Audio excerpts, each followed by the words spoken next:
Alright, let's just get it out of the way. I am a straight up Final Fantasy fanboy, okay?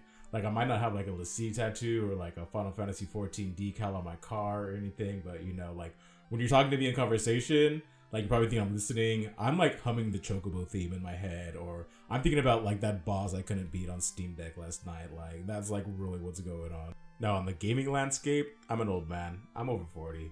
So I've been with this series since like the beginning, since the very inception. The first Final Fantasy game I played was Final Fantasy, the first one on, you know, the NES, the Nintendo Entertainment System, you know. And since then, I basically played and completed all of them, you know, barring a few exceptions, mostly the MMOs. There's just so much to love about these games, you know. There's the characters, there's the story, the music, the graphics, the character designs, and, you know, of course, the gameplay.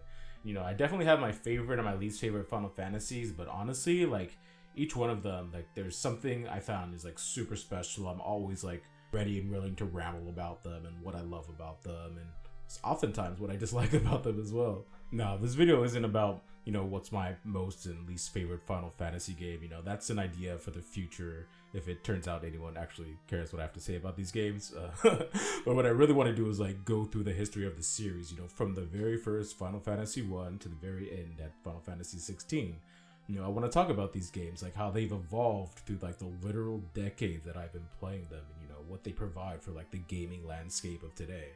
You know, I want to talk about what I feel are the ups and the downs of the series, you know, things that really worked for me and things I, you know, didn't really like either. You know, the series is massive. It's literally 16 games long, and like that's only if you count like the mainline titles, not the sequels, not the spin-offs or the movies or the anime or the myriad of other things that have been part of the, you know, Final Fantasy franchise over the many years.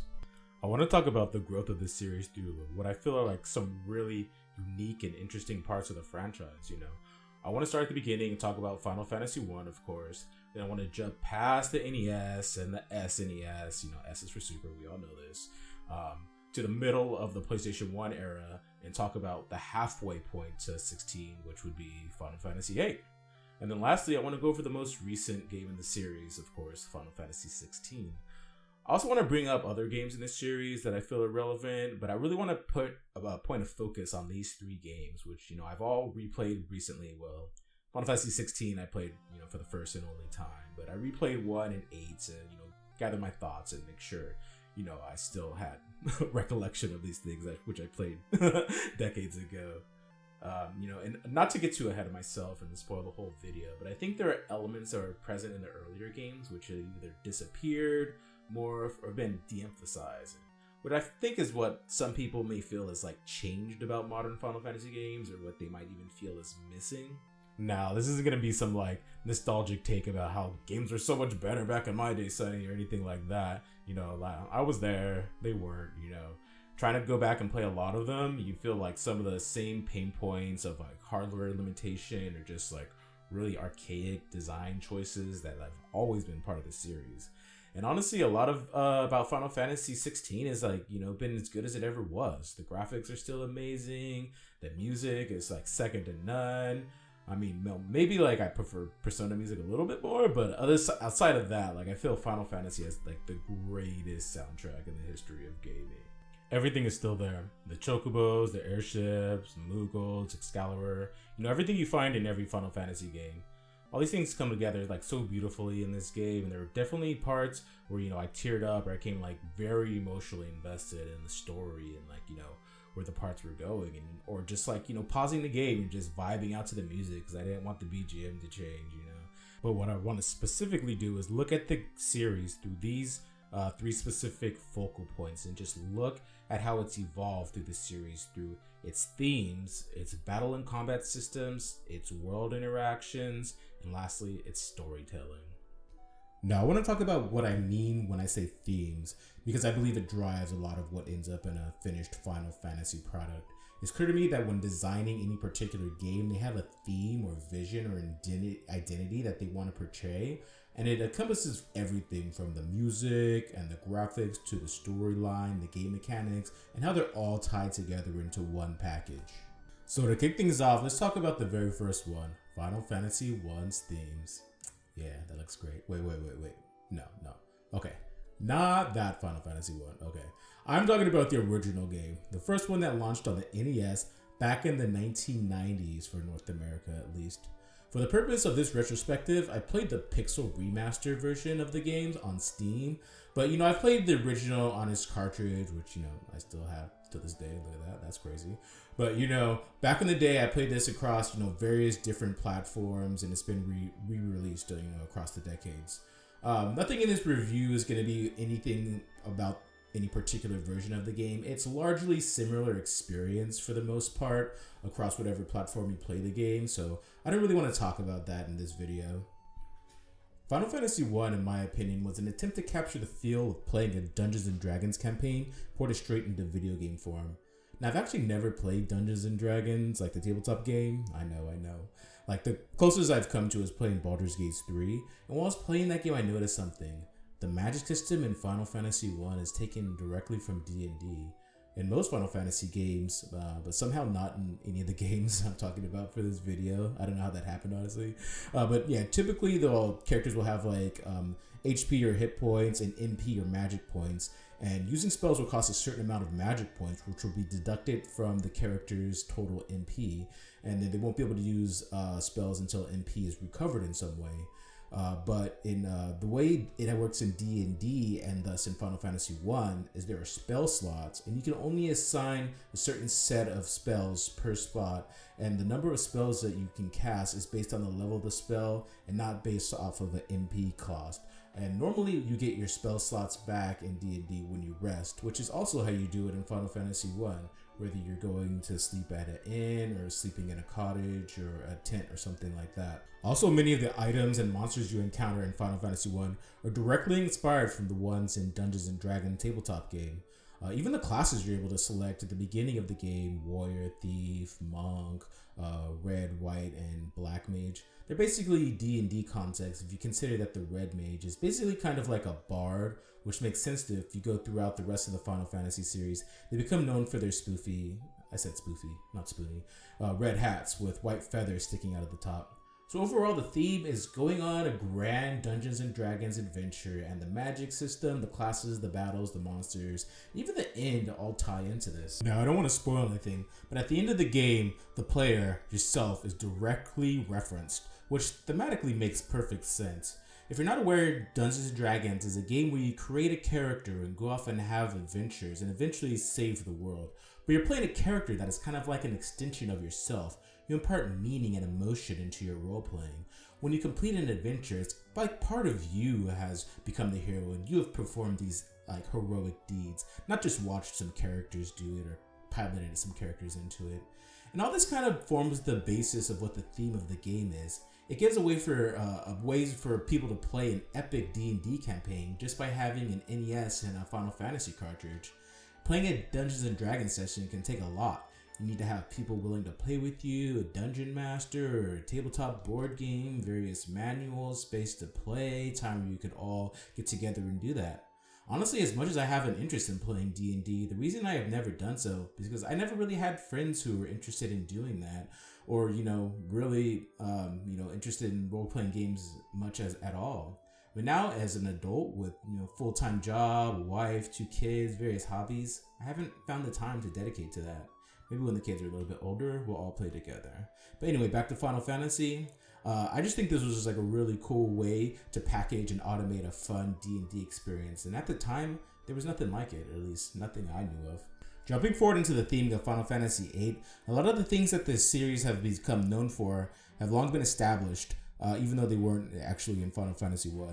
The series mascots like the Chocobos, the Moogles, an engineer named Sid, minigames, Biggs and Wedge as recurring characters, and many more things got their start actually in earlier Final Fantasy games, but continued their tradition into this game. These are the things that have set the Final Fantasy series and franchise apart from just like another wannabe Dungeons & Dragons clone and formed it into its own thing. Even though most of the games have a completely different story and they're not part of the same physical universe. Also, the time period has jumped forward quite a bit from previous games where they were doing medieval times. Now it's a little bit more modern. There's been technological advancements such as guns, gun blades, yeah, those are a thing. Cars, trains, TV screens, and the cities are much more closer to you would see in a modern period of time. The game takes place in this bizarre, modern-esque military high school and follows the tale of 6 students / mercenaries on a struggle to fulfill their missions and advance to the ranks of school. Honestly, it's such a fun and unique setting, even apart from other Final Fantasy games. It's so fun seeing a bunch of what's basically high schoolers make fun of each other and take things like putting on a dance, super importantly, across the backdrop of a global conflict. Even when the story gets dark, it still feels pretty lighthearted, fun, and adventure-y. This time the game also focuses on a theme of love and romance that the players get to watch as the characters meet and fall in love and change due to it. It's honestly something that I didn't appreciate much as a teenage boy playing this game when it first came out, and I honestly thought the game appealed a lot more to teenage girls than boys at the time, and I think it kind of had that reception a little bit as well. But now playing it as an adult and seeing Squall meet Rayona on the dance floor, which is actually similar to how my wife and I met actually, which is crazy. I can relate a lot more to the characters and the stories than I did way back then.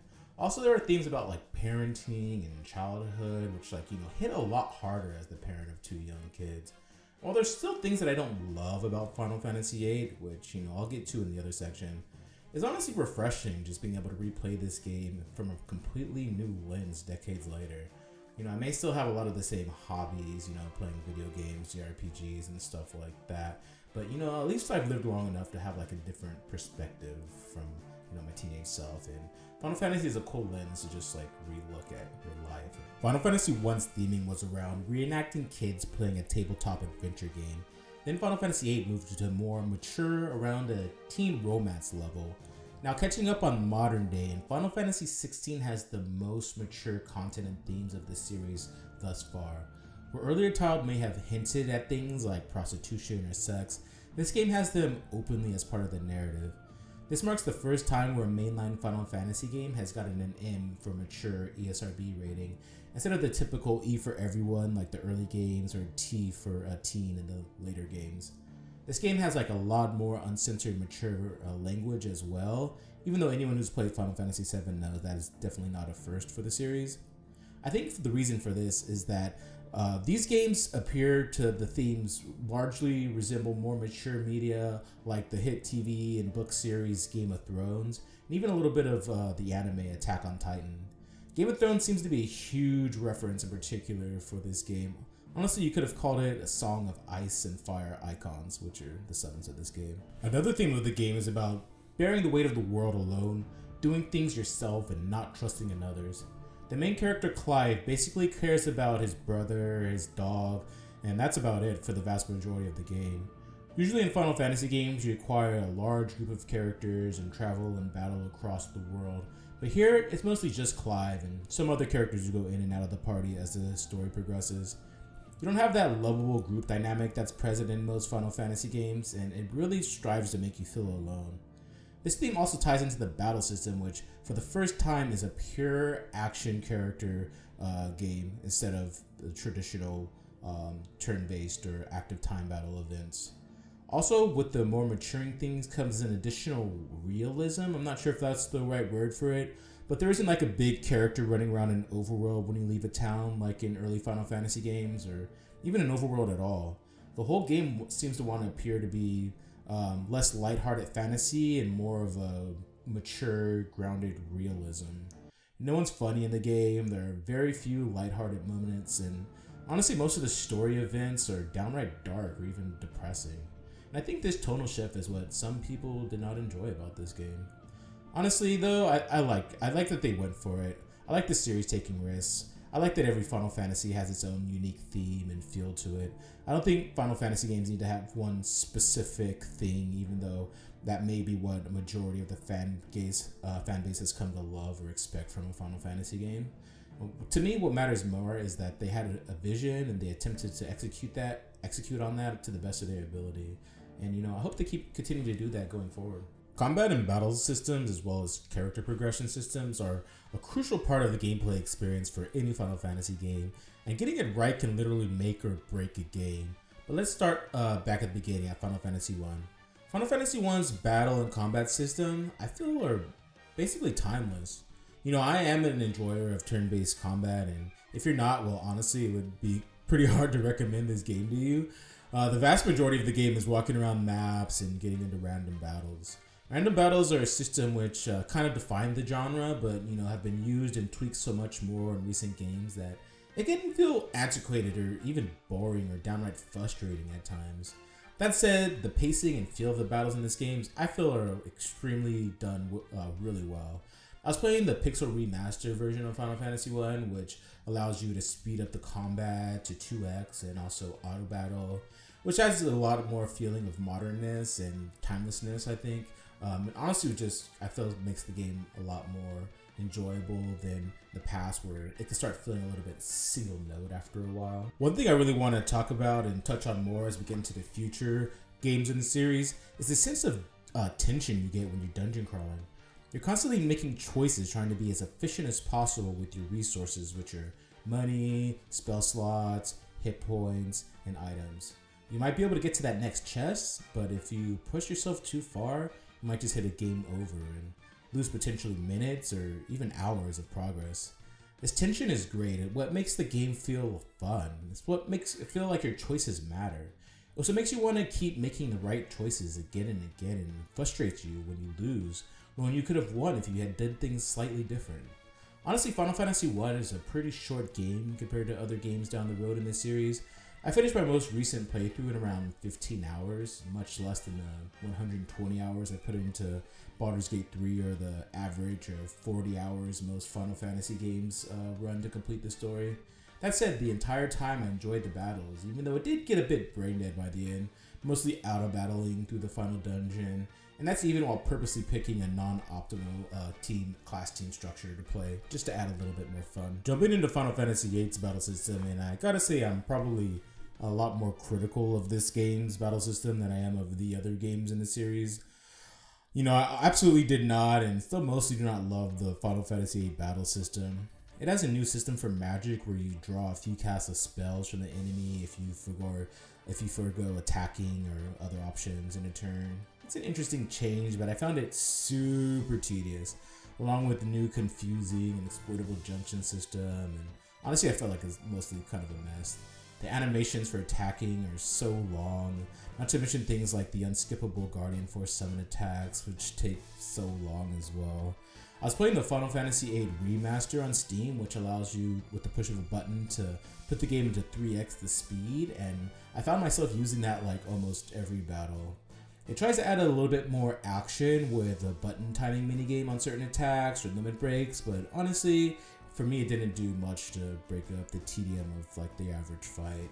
Add to that a slow running animations over large and gorgeous environments, and I feel at this point in the series they're really pushing to make everything look as beautiful or spectacular at the cost of having like really tight, efficient, intense gameplay. Even when you set the enemies to wait, scrolling around multiple screens to select the magic you want is so tedious, especially with tiny text and no way to rearrange your magic. You have 5 commands to assign, but only 4 slots. You have to give up either GF, which is your summon, magic, draw, or item, all of which are crucial to use at one point or another. The boss tuning also is like all over the place, with some feeling way too hard and some being way too easy. It's all just felt really tedious. One thing I have to mention is the addition of the Triple Triad card battle game. This was such a welcome addition. While Final Fantasy VII had a slew of different microgames, this one had one really fleshed out and engaging card game that was so popular, they added it and brought it back to it for titles back down in the future of the series. It also seems to have been the basis for Queen's Blood, which came out in Final Fantasy VII Rebirth, and oh my goodness, I love that game, especially that minigame. While there may have been many flaws in Final Fantasy VIII or things that I've been critical of, there's so much that I love. The graphics, the character designs, the card game, like the music. Like I could gush for hours about the music. Final Fantasy VIII music is just, it's amazing. It all just comes together and just like such a fun experience that maybe sometimes I'm critical of, I actually still do enjoy a lot. Final Fantasy XVI's battles is such an interesting case. The first 5 games were all traditional turn-based RPG battle mechanics. You know the deal, you get a list of options to select, you select what you want to do, then you watch as the enemies plays out their turn. Starting with Final Fantasy VI, they added this thing called the ATB, or Active Time Battle, which meant you had to learn to quickly navigate through the menus to make boss battles a little bit funner, add some reaction and some muscle memory into the gameplay. Final Fantasy VIII added a little bit more with the QuickTime button presses on top of the ATB, and certain moves even using a fighting game style input selection. And Final Fantasy XV was full action RPG, where you had movement of characters in a 3D plane, but the combat had mixed reception. A lot of the players saw turn-based as combat as the soul of the Final Fantasy. Even people who did like action-based combat found it very easy, forgiving. It could be easily gamed by just spamming heal items and a single button. The camera was also all over the place. The base gameplay didn't allow you to switch party members, but the ability to do so was added later in a patch. But it was never really needed, and it was kind of useless and kind of more of a gimmick or something you would do if you felt like it, as opposed to a real mechanic the game was designed to do.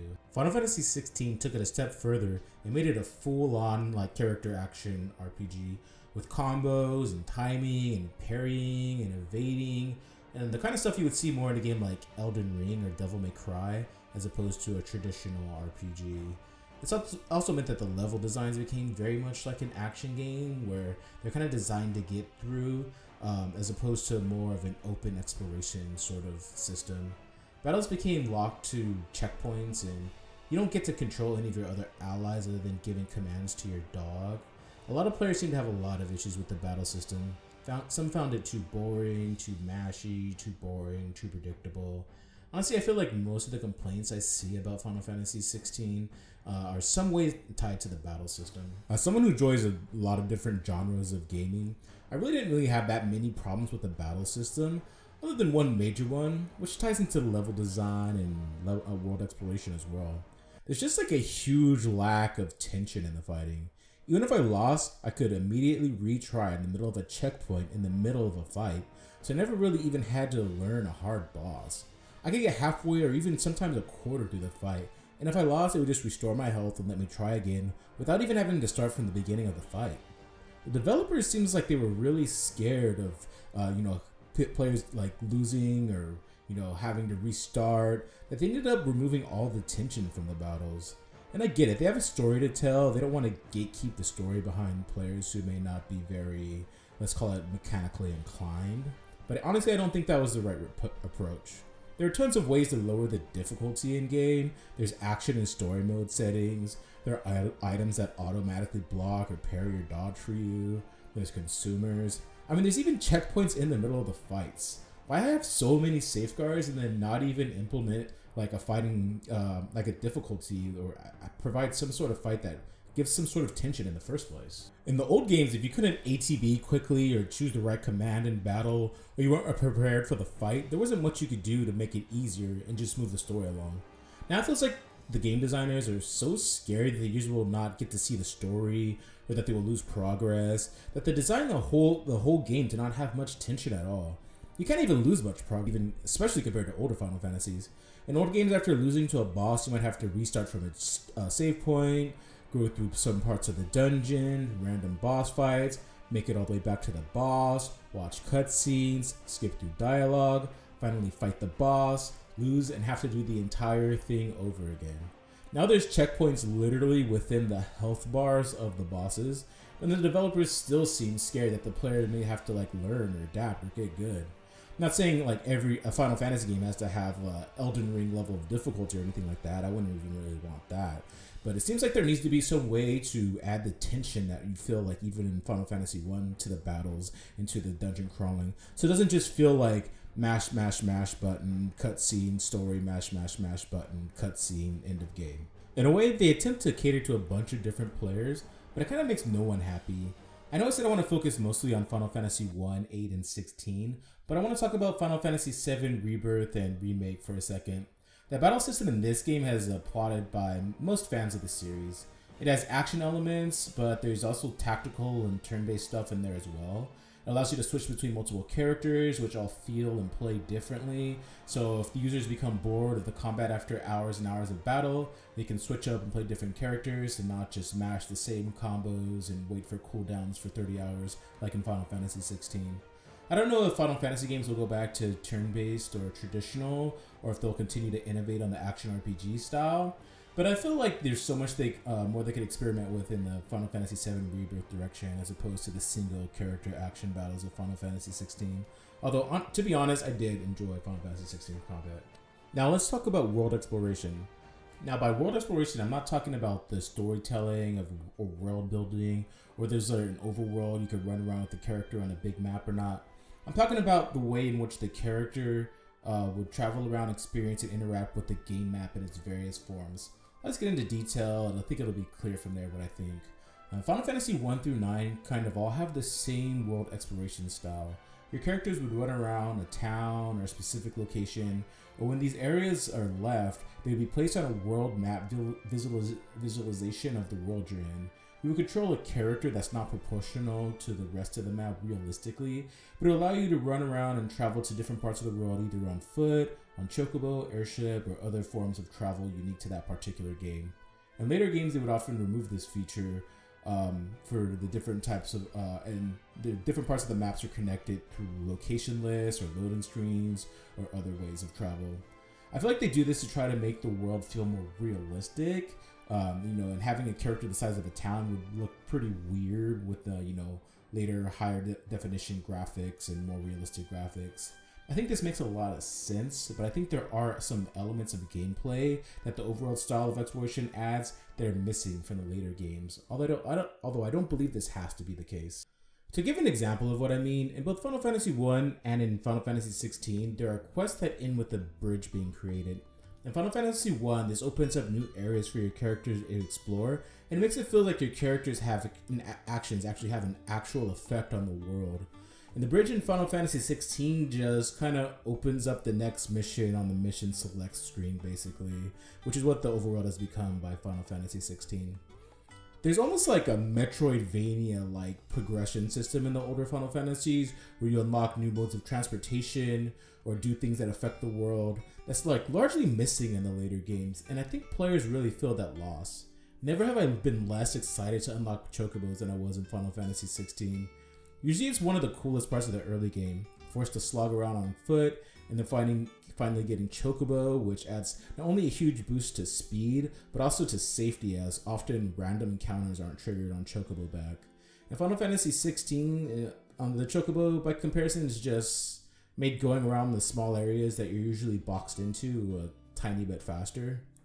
They even went out of their way to make the chocobo related to the main character, so you kind of get a sense of emotional reunion with the bird, but honestly, it just felt lacking compared to the old games.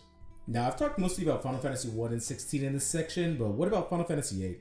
Final Fantasy VIII was linear progress on the overworld system.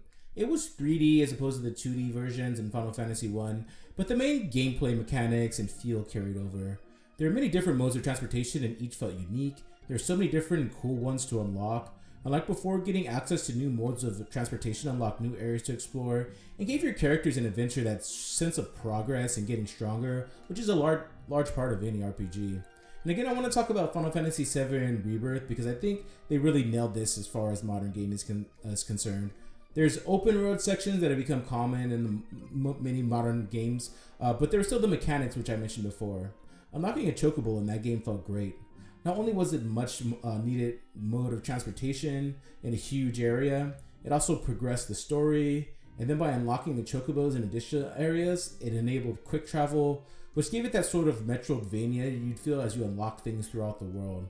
Going forward with the games, I'd much prefer if the world was handled in the Final Fantasy VII Rebirth direction as opposed to the Final Fantasy 16 way. Story is probably the most important aspect of a Final Fantasy game, or at least it has become that over the course of the series.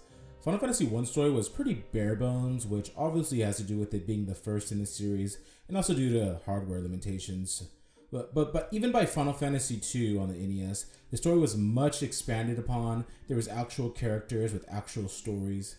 Final Fantasy I was a typical D&D adventure where the adventurers would traverse across the world collecting money, getting stronger, and eventually have to confront the big bad at the end, which is kind of a twist that comes out of nowhere.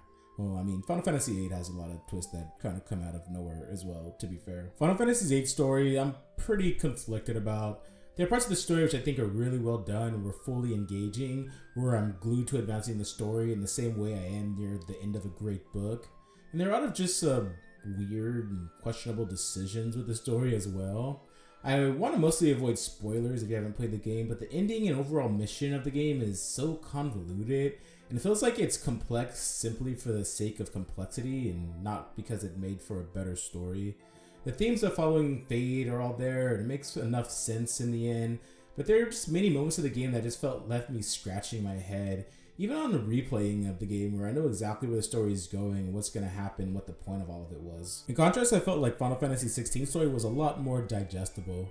Honestly, in most Final Fantasy games, the story, the big bad kind of comes out of nowhere near the end of the game, reveals their motives, then you have a big battle, save the world, and there isn't much to be said after that.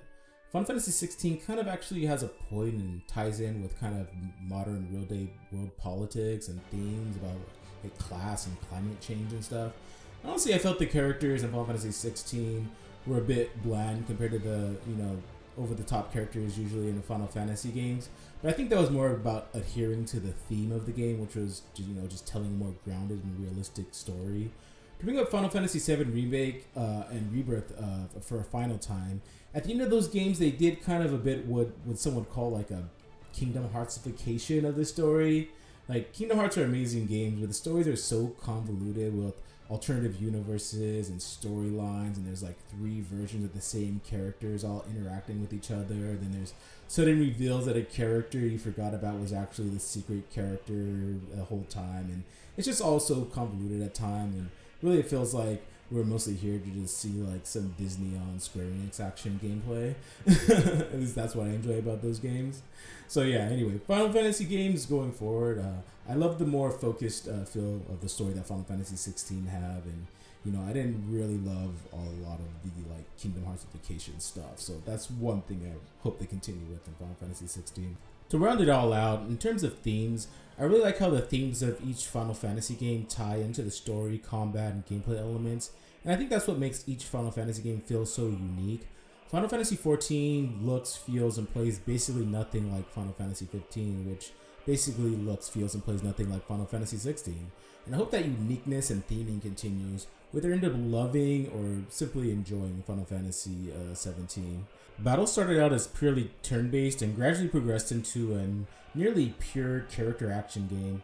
With the success of some recent titles like Clair Obscura, there's been some talk from the development teams of going back to turn-based combat for Final Fantasy going forward.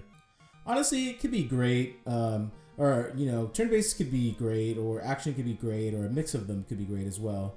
I think as long as they add tension to the battles and keep things changing and interesting and give users lots of different options, I feel like there's lots of avenues to succeed in the future. World exploration needs to have that feeling of progress and unlockability. I think it's crucial for these games and can't really be overlooked going forward. And lastly, I hope they keep the stories having clear points and focuses and not focus on overly complex and convoluted stories. Thanks for watching. Please subscribe if you want to see more videos from me. I have so many games I want to talk about. Final Fantasy games, the Magic the Gathering Final Fantasy card set, Persona games, Deltarune, Scarlet Hallow, even rhythm and music games like DDR, Buster Groove, Patapon. What would you want to see me talk about? Leave a like and a comment. Also, please subscribe so I can try to keep making more videos. Put in the comments what future videos you would like me to make and anything I got wrong in the video. Thanks so much for watching and hope you all continue to enjoy the beauty of the Final Fantasy universe.